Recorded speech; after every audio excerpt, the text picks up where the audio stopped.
Bismillahirrahmanirrahim. Assalamualaikum dan salam sejahtera. Alhamdulillah. Alhamdulillah, syukur kita kehadiran Allah Subhanahu Wa Taala dipertemukan lagi kita dalam ruangan slot Hito Koto bersama saya Hisham Abu Hassan. So alhamdulillah hari ini kita bakal membicarakan satu tajuk yang saya tulis dekat sini. Selepas graduate, what's next? So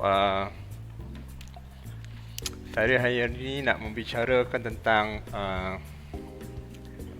satu tajuk yang penting jugalah bagi kita kan. Semua orang bila dah sama ada dia dalam golongan mana sekalipun, di usia mana sekalipun, sama ada pernah melalui ataupun bakal melalui stage ni lah, life stage kita ni kan. So semua orang waktu kita kecil seperti biasalah, kita nak cepat membesar, kita nak masuk universiti, kita nak bila dah masuk universiti, dah graduate, next day apa? Next day dah tentulah kita nak mencari kerja lah kan. Rata-rata orang mesti semua orang nak mencari kerja. Dan pernah saya bicarakan dulu dalam tajuk saya yang sebelum ni, daripada laporan daripada Kementerian Pengajian Tinggi, daripada laporan untuk dia mengesan graduate-graduate yang bekerja, yang mendapat pekerjaan ataupun tidak, kira-kira dalam hampir 61,000 orang kot untuk tahun 2019 masih lagi belum mendapat pekerjaan lah. Itu data sebelum COVID lah. So data terbaru belum ada dikeluarkan lagi oleh Kementerian Pengajian Tinggi. So hari ini saya nak membicarakan bukan tajuk tu, tapi berkenaan dengan tu juga. Berkenaan dengan tu iaitu bila kita dah graduate, kalau kita yang dah tua macam saya ni, kita recall balik, bila kita dah graduate, kita nak cari kerja, betul tak? Bila kita nak cari kerja, kerja tu sebenarnya untuk apa? Dah tentulah untuk mendapatkan gaji ataupun income lah kan. So pernah itu ada dalam satu menjadi satu viral juga, ada seorang pelajar daripada lulusan luar negara mempertikaikan berkenaan tangga gaji lah. So sebenarnya apa itu gaji kan? Sebelum kita nak pertikaikan apa itu gaji, kita kena faham dulu apa itu gaji. Gaji ni kalau kita refer kepada daripada segi istilah lah, daripada segi bahasanya, kalau kita tengok dekat Dewan Bahasa dan Pustaka, maksud dia kurang lebih gaji ni adalah upah ataupun jumlah wang yang diberikan oleh majikan kepada pekerja mengikut kriteria tertentu lah. So contohnya mengikut jumlah masa, ataupun contohnya mengikut skill ataupun kebolehan yang pekerja tu ada. Dan yang paling penting bukan setakat skill dan kebolehan pekerja tu ada, skill dan kebolehan yang pekerja ada tu yang majikan nak gunakan. Contohnya kalau katakan skill ni, kadang-kadang pekerja ni mungkin ada skill yang berlebih-lebih lah, banyak lah. Contohnya skill boleh berbahasa, skill boleh membuat macam-macam jenis, tapi mungkin majikan dia tak perlukan, jadi mungkin dia tak dibayarkan kepada semua skill dia tu. So itulah maksud daripada segi bahasa lah. Daripada segi bahasa, itu maksud dari gaji kan. So tapi saya katakan juga, saya boleh katakan juga, kalau ini bukan refer kepada Dewan Bahasa dan Pustaka, tapi daripada pengalaman ataupun idea daripada orang yang terdahulu daripada saya lah. So kita boleh katakan juga gaji ini adalah satu sistem tawar-menawar. Tawar-menawar antara majikan dan juga pekerja kan. Ataupun boleh kita katakan juga, dia gaji ini adalah satu sistem perniagaan antara pekerja dan majikan. Maksudnya kat sini, pekerja dia menjual masa dia, dan bila dia jual masa sebab masa saja yang pekerja ada, dan majikan perlukan masa tu. Majikan pun limited macam orang biasa, dia pun ada masa yang 24 jam juga. Jadi kalau dia nak masa lebih, dia terpaksa beli daripada orang lain lah. Jadi dia beli daripada bakal pekerja dia ataupun pekerja dia tu. Jadi pekerja dia menjual masa dia, dan juga pekerjanya juga menjualkan kebolehan ataupun skill yang dia ada, dan majikan membeli kebolehan tu. Yang majikan nak belilah. Dan atas sebab itulah kita boleh katakan juga gaji ini adalah satu sistem tawar-menawar antara pekerja dan majikan. Maksudnya majikan tu berniaga masa, berniaga kebolehan dia lah dengan majikan dia. So itu adalah gaji yang saya faham lah. Saya faham. So berkenaan dengan gaji ni, just kita nak cuba renungkan bersama. Renungkan bersama kan, sebab daripada segi gaji inilah yang ataupun orang sebut perkataan lain sebagai income lah, sebagai income. Memang kita bukan nak terlampau berlebih-lebih dengan materialistik ataupun duit dan segala-galanya. Tapi kita kena terima juga hakikat kita berada dekat dunia ni, mau atau tidak mau, duit tu memang dah jadi satu keperluan yang sangat penting kan. Orang cakap duit bukan segala-galanya, tapi segala-galanya perlukan duit lah. Orang cakap duit bukan boleh membeli tidur yang lena, tapi kalau tak ada duit, nak tidur pun tak mau lena lah kan.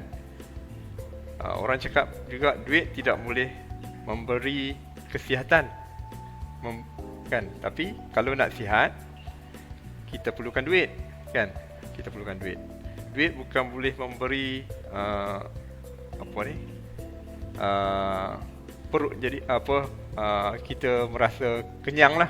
Tapi kalau tak ada duit, kita memang kita akan berlapar lah. Kita akan berlapar. So dunia sekarang ni memang kita perlukan satu duit lah. Duit. Itu currency yang kita perlukan dalam life kita. Ada juga currency kalau kita tengok currency dalam social media. Currency lain lah, currency like, currency share kan, currency komen kan.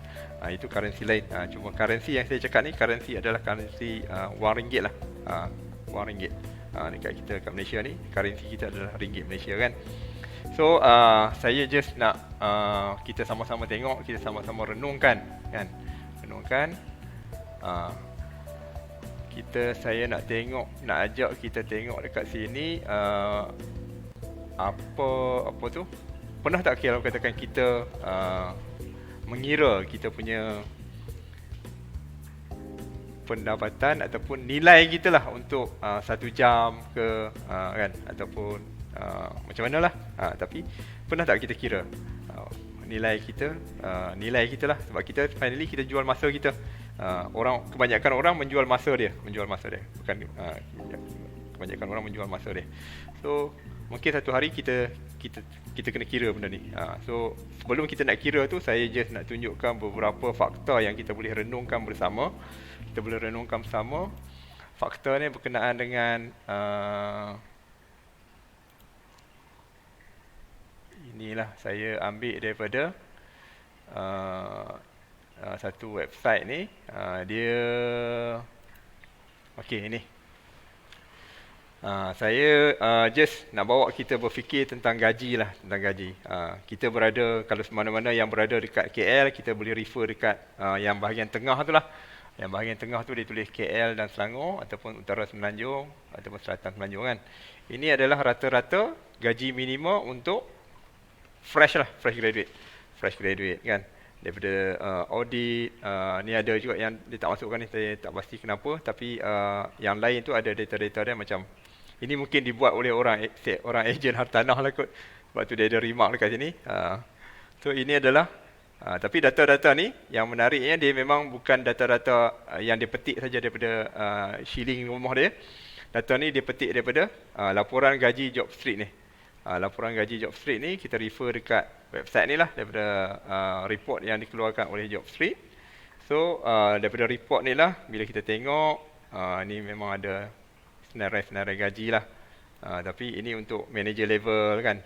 Sampailah kita tengok ke bahagian mana? Ini entry level. Inilah area sini, entry level, maksudnya junior executive dan juga executive kan. So summary dia dibuat kat sini lah. Boleh kita katakan rata-rata gaji kita, gaji bakal anak-anak kita ke kan, ataupun adik-adik kita, rata-ratanya di sekitar RM2,000 lah lebih kurang. Ada daripada RM1,700, RM2,000 lebih kan. So gaji ni sebenarnya saya usia saya 47 tahun. Jadi dengan usia 47 tahun ni maksudnya saya bekerja mulai umur saya 24 tahun. Masa saya mula bekerja dulu, gaji saya pada waktu tu pun macam ni, RM2,000. RM2,000.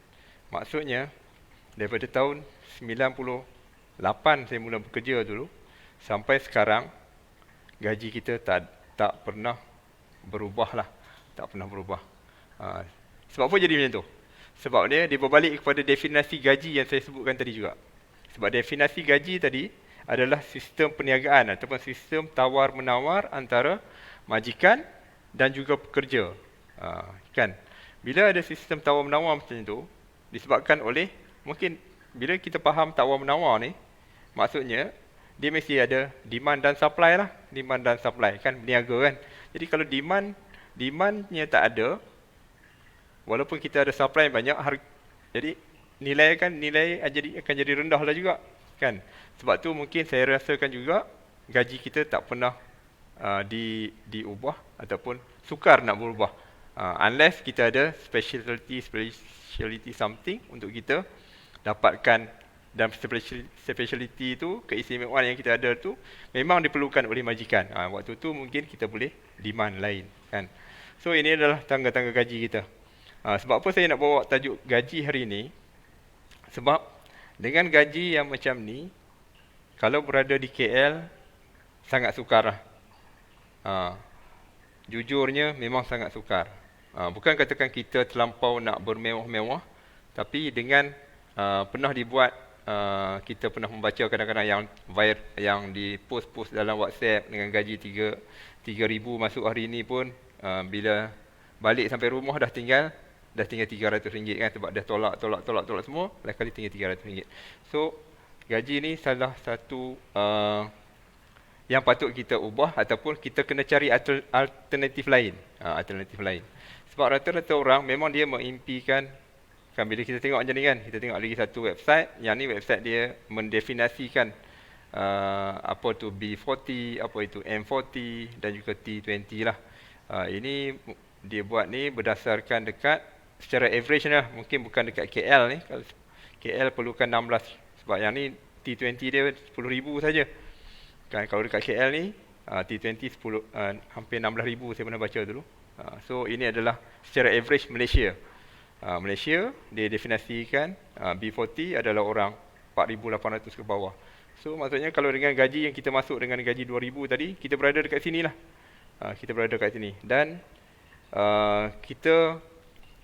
bila kita termasuk kat sini, sebab apa kita termasuk kat sini? Sebab salah satunya macam tadi, sebab gaji tu memang dah sistem tawar-menawar tu. Bila dah kita supply terlampau tinggi dan demand tak cukup untuk nak cover supply tu, maksudnya demand tak sebanyak supply tu. Jadi majikan ni ada choice, ada lebihan kan. So atas sebab tu saya nak bawa sama-sama hari ini kita tengok, sebab rata-rata orang memang akan mengimpikan untuk masuk dalam golongan T20 ni sebenarnya. Bukan untuk bermewah-mewah sangat, bukan masuk dalam level kayangan pun sebenarnya, kalau sampai 10,000 5 digit ni kan. Tapi sekadar untuk kita nak memudahkan urusan family kita, orang-orang yang kita sayang lah.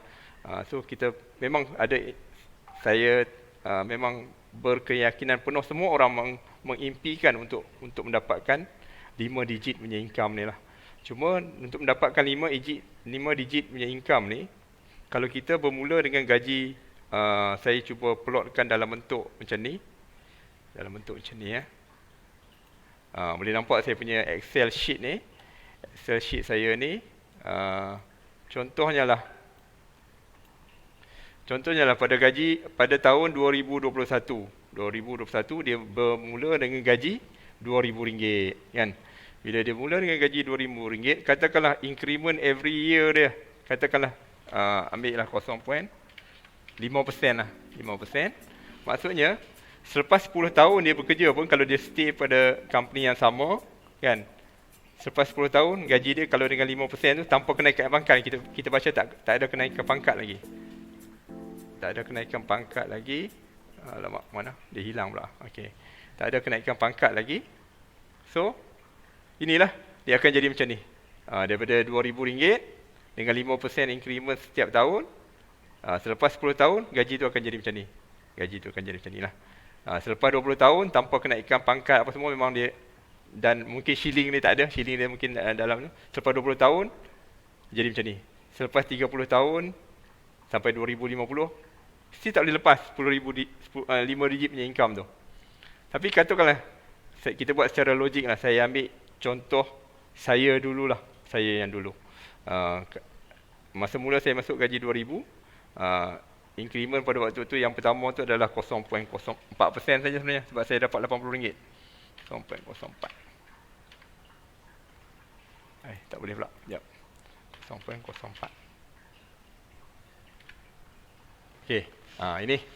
Jadi, tapi saya ada kenaikan pangkat. Selepas 2 tahun, saya ada kenaikan pangkat. Daripada, kalau tak kenaikan pangkat, mungkin gaji saya 2,163. Tapi katakanlah saya kenaikan pangkat, saya dapat bukan 2,163, saya dapat 2,400 contohnya. 2,400 gaji saya, 2,400 kat sini. Jadi, bila next year dapat 0.4% lagi, jadilah macam ni pula. Tapi katakan 2 tahun sekali saya ada naik pangkat. Daripada instead of 2,596, saya dapat, contohlah kata saya dapat 27. Masya Allah, dia pergi tempat lain lah. Saya punya. Okey, tak apa. Okey, 2007. Okey, dah jadi macam ni lah. Dah jadi macam ni. Tapi selepas 10 tahun, still tak boleh dapat lagi. Tapi katakanlah saya naik pangkat kat sini. Actual kat sini dapat 3. Kat sini dapat 3,000, bukan 2,500.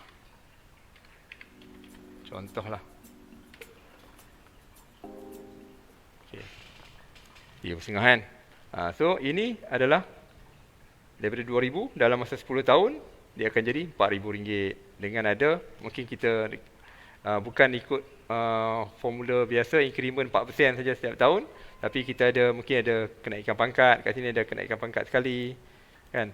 Sini ada kenaikan pangkat lagi sekali. Sini pun ada kenaikan pangkat daripada 2,700 saya naik pangkat lagi katakan. Jadi finally gaji saya selepas 10 tahun jadi macam ni. So kita duduk dekat company yang sama, selepas 30 tahun still lagi kita tak boleh nak berubah juga. Tak boleh nak dapat kat 5 digit punya income. So ini adalah actual dia, sebab dulu saya pernah merasa alam pekerjaan daripada selama 11 tahun dan hampir macam ni lah. Mungkin lebih kat sini, saya lebih kat sini sikit. Sebab kat sini mungkin ada kenaikan pangkat 2 kali. Kenaikan pangkat 2 kali lah daripada apa tu, engineer, senior engineer, kemudian assistant manager kan. Apa semua dia akan jadi macam tu lah, lebih kurang. Tapi apa yang saya nak bawa kat sini, supaya kalau katakan kita sebenarnya kita boleh belajar daripada sini. Kalau kita nak belajar lah. Ataupun kalau kita nak buat, kita nak melalui sendiri, kita terpaksa korbankan masa kita 10 tahun lah. Tapi apa salahnya kalau gunakan experience orang lain, experience saya kan. Saya pernah melalui benda ni selama 10 tahun. Dan kalau kita mengimpikan untuk nak dapatkan 5 digit punya income, kalau kita bermula dengan RM2,000, memang agak sukar untuk nak dapatkan 5 digit punya income dengan bekerja. So, no choice. Kalau kita nak dapatkan result yang berbeza dekat sini, sepatutnya kita kena mencari peluang lain lah, peluang lain. So, peluang yang saya nak bawa kat sini adalah peluang untuk berniaga. Boleh tengok video saya yang sebelum ni. Saya ada ceritakan nak berniaga, kita sampai sediakan modal apa semua. So boleh refer kepada video saya sebelum ni, ataupun kalau tak mau refer kepada video saya sebelum ni pun bolehlah WhatsApp saya ke. Saya dah letakkan saya punya nombor telefon dekat sini. So sama-sama kita cuba untuk ubah, untuk mendapatkan kehidupan yang lebih baik lah, yang kita sepatutnya boleh dapat, boleh dapat. Walaupun mungkin anda boleh mencuba secara part time dulu pun tak apa, sebab tak semua orang boleh berjaya pun kan. Tapi selagi kita tak mencuba, kita tak tahu. So saya nak ajak hari ini, disebabkan saya tunjuk tangga gaji macam ni, supaya kita boleh sama-sama renung, especially yang baru graduate, ataupun yang berada di tengah-tengah tu. Cuba renungkan balik, betul tak apa yang saya cuba gunakan Excel ni untuk forecastkan ataupun predictkan lah. Tapi sebenarnya bukan predict, itu adalah actual apa yang saya lalui waktu zaman saya bekerja dulu. So saya nak ajak ramai-ramai untuk mencuba, bagi diri untuk peluang untuk mencuba kerjaya takaful. Bukan kerjaya takaful ni bukan yang paling best dalam dunia pun kan. Mungkin orang cakap dia ni macam lah best sangat kerjaya takaful, tapi bagi saya dia adalah yang terbest lah. Kalau saya dia akan jadi bias lah. Tapi apa kata kalau kita cuba dulu, anda cuba dulu, bagi peluang untuk diri anda mencuba saja dulu. So kita akan lalui itu bersama. Nak mencuba tu, cara dia senang saja. Ada nombor saya dekat bahagian bawah ni. Boleh call saya, boleh WhatsApp saya, ataupun boleh letakkan komen dalam saya punya live kat sini. Sama-sama kita mengeksplor dunia baru takaful, insya-Allah. So sampai kat sini sahaja dulu cerita saya dalam slot Hitokoto bersama saya pada hari ini. Yang baik, yang benar tu datang daripada Allah, dan yang kurang baik itu sebenarnya benar tu ada. Saya tak ada menipu, tak ada ejah-ejah semua. Cuma mungkin kurang baik penyampaian saya tu memang datang daripada saya. Saya bukan yang terbaik untuk nak ceritakan benda ni dalam bentuk live macam ni. So yang kurang baik itu memang datang daripada kelemahan diri saya. Wabillahi taufiq wa hidayah. Wassalamualaikum warahmatullahi taala wabarakatuh. Sampai berjumpa lagi dalam slot Hitokoto, mungkin dengan topik yang lain, insya-Allah. So terima kasih kerana menonton. Alhamdulillah. Terima kasih. Assalamualaikum warahmatullahi taala wabarakatuh.